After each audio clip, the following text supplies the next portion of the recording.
తెలుగు రాష్ట్రాల్లో ఎండలు మండుతున్నాయి. 10 రోజులుగా ఉష్ణోగ్రతలు రోజురోజుకి పెరుగుతూనే ఉన్నాయి. ఇప్పటికే 2 రాష్ట్రాల్లోని పలు ప్రాంతాల్లో 43 డిగ్రీల ఉష్ణోగ్రతలు నమోదయ్యాయి.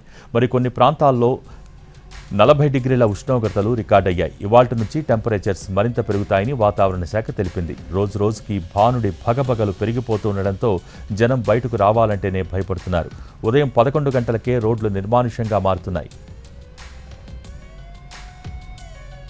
మరోవైపు వడగాల్పులు కూడా జనాన్ని ఉక్కిరిబిక్కిరి చేస్తున్నాయి. రానున్న 3 రోజుల్లో ఎండలు మరింత తీవ్రతరంగా ఉంటాయని తెలిపింది ఐఎండీ. తెలంగాణలో 16 జిల్లాలకు ఎల్లో అలర్ట్ జారీ చేసింది. ఏపీలోని 37 మండలాల్లో కూడా ఎండలు తీవ్రంగా ఉండనున్నట్టు చెబుతున్నారు వాతావరణ శాఖ అధికారులు.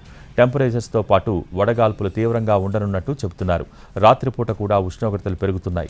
ఉక్కపోతతో ప్రజలు తీవ్ర ఇబ్బందులు పడుతున్నారు. అత్యవసరమైతే తప్ప ఇళ్ల నుంచి బయటకు రావద్దని సూచిస్తున్నారు వాతావరణ శాఖ అధికారులు.